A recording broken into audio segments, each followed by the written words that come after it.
पहले तो आप सब लोगों को मैं धन्यवाद अर्पित करना चाहता हूं कि आप लोगों ने अपना अमूल्य समय निकालकर आज उपस्थित हुए हैं। आज का विषय देश में जो गतिविधियां प्रमुख विपक्षी पार्टी और प्रमुख विपक्षी पार्टी के नेता राहुल गांधी जी की रही हैं, उन पर आपके समक्ष कुछ तथ्य मैं रखना चाहता हूं। पिछले कुछ दिनों में जिस तरीके से श्री राहुल गांधी और कांग्रेस पार्टी ने जहां एक तरफ न्यायतंत्र पर दबाव और धमकी की विचारधारा के साथ कार्य किया है और जिस तरह उन्होंने अपनी व्यक्तिगत कानूनी लड़ाई को एक लोकतंत्र की कानूनी लड़ाई के रूप में प्रेषित करने की कोशिश की है, उससे एक बात तो स्थापित हो चुकी है कि कांग्रेस पार्टी इस देश में लोकतंत्र के साथ खिलवाड़ करने में और नई लो पर जाने में कोई कमी नहीं छोड़ेगी। जिस तरीके से they are trying to do everything possible to stay politically relevant और अपने आप को मैं ये कहूंगा कि एक लोकतंत्र की लड़ाई नहीं लेकिन एक स्वार्थ की लड़ाई लड़ी जा रही है, इसकी हम जितना निंदा करें वो कम होगा। आप सब वाकिफ हैं कि ये पहली बार नहीं है कि कोई व्यक्ति, कोई सांसद की संसदीय सदस्यता को बर्खास्त की गई है। पिछले 10 वर्षों में कई लोग इस सूची में शामिल हैं। जयललिता जी हैं, आजम खां हैं, कांग्रेस के सांसद रशीद मसूद हैं। पर ये क्या कारण है कि इस बार इतना हंगामा किया जा रहा है? इस बार लोकतंत्र के मंदिर को, हमारे संसद को चलने नहीं दिया जा रहा। क्या कारण है कि इस बार काले कपड़े पहनकर लोग अपनी प्रस्तुतिकरण कर रहे हैं, जबकि ये पहले कभी भी ये स्थिति कांग्रेस पार्टी के द्वारा ये प्रस्तुतिकरण नहीं हुई। और इसका कारण है राहुल जी को एक विशेष सत्कार दिया जा रहा है। साधारण तौर पर जो पिछले कई दिनों में हमने दृश्य देखा है, जमानत के लिए जब गए थे तो पूरी कांग्रेस की फौज, जिसमें नेता, मुख्यमंत्री की सूची, उप मुख्यमंत्रियों की सूची, सदन के नेताओं की सूची, कभी जो व्यक्ति जमानत के लिए जाता है वो अपने साथ नेताओं का फौज लेके जाता है। अगर ये अदालत के ऊपर प्रेशर नहीं है तो क्या है? और इसी के साथ साथ जो माहौल पूरे देश में तैनात किया गया, जहां शहर शहर में ट्रेनें रोकी गईं, आम जन की आवागमन में रोड़े अटकाए गए। मैं पूछना चाहता हूं कांग्रेस पार्टी से कि क्या यह गांधीवाद का सिद्धांत है? इस प्रश्न का उत्तर दें। और ये व्यक्ति विशेष के लिए क्यों सब किया जा रहा है? और इसलिए जो पूर्व में भी स्थिति उत्पन्न हुई, 2013 तक पीपल रिप्रेजेंटेशन एक्ट में सेक्शन 8/4 1951 का मानहानि के मामले में किसी व्यक्ति के ऊपर कन्विक्शन अगर किया जाता था तो 3 महीने की मोहलत दी जाती थी कि वो व्यक्ति अपील में जा पाए।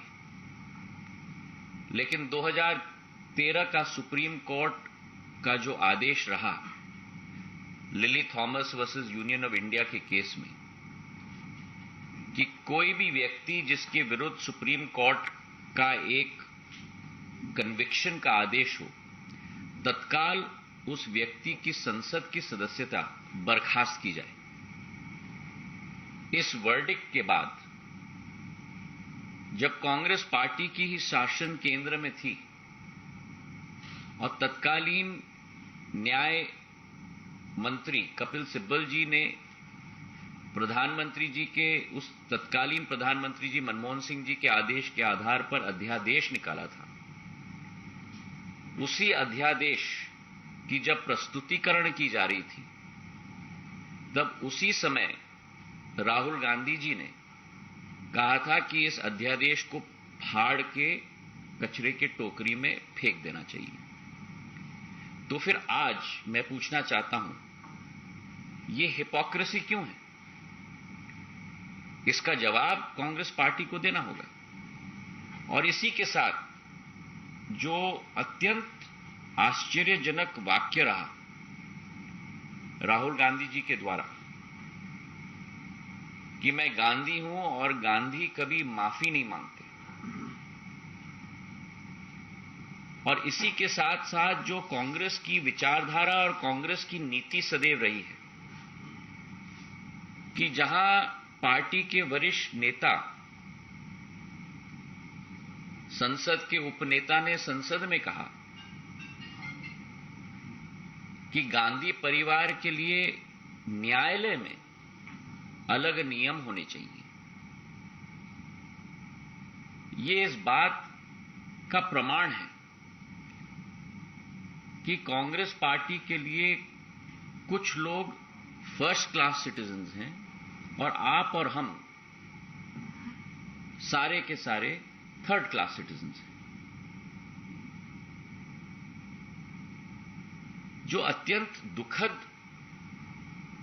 विषय है कि देश के पार्टी के विपक्ष के पार्टी के नेता एक समुदाय के विरुद्ध ऐसे टिप्पणी करें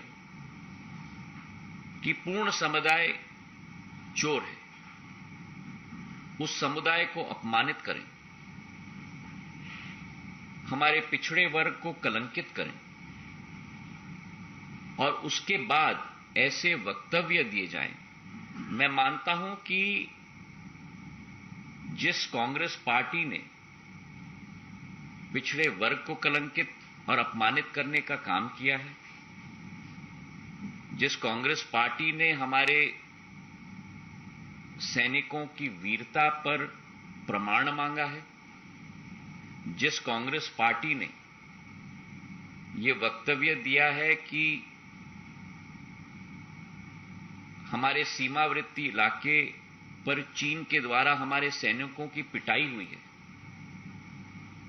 ऐसी कांग्रेस पार्टी की कोई विचारधारा नहीं बची है।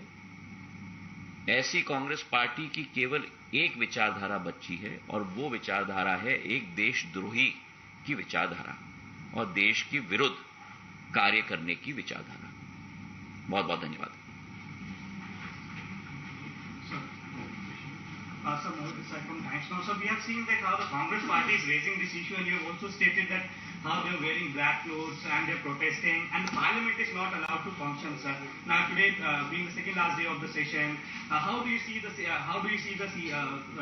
session going? Because again and again we see as soon as the Rajya Sabha and Lok Sabha convenes, the protest is done by the opposition parties and Congress, and the House is not allowed to function, sir. देखिए, प्रजातंत्र के मंदिर में अगर विचार विमर्श, मंथन और चर्चा न होने देना, ये कांग्रेस पार्टी की गांधीवाद और लोकतंत्र के सिद्धांत हैं, तो ये आज पूरे देश की जनता के समक्ष स्पष्ट हो चुकी है।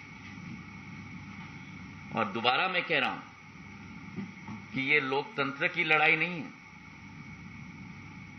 ये व्यक्ति विशेष की लड़ाई, और देश इस विचारधारा को अच्छी तरह से पहचान चुका है, जिसके आधार पर देश की जनता ने जवाब भी कांग्रेस पार्टी को एक बार नहीं लेकिन बार बार दे दिया। Sir, Piyush from India TV, मेरा सवाल ये है कि राहुल गांधी अब ये कह रहे हैं कि मैंने एक समुदाय को नहीं गाली दी या उनके खिलाफ कुछ नहीं बोला, देखिए, 3 लोगों के खिलाफ बोला। मैं कुछ नहीं कहना चाहता। उनका वाक्य स्पष्ट है। जो उन्होंने कहा आपके टीवी चैनल्स पे भी चला है, पूरी देश की जनता ने देखा है,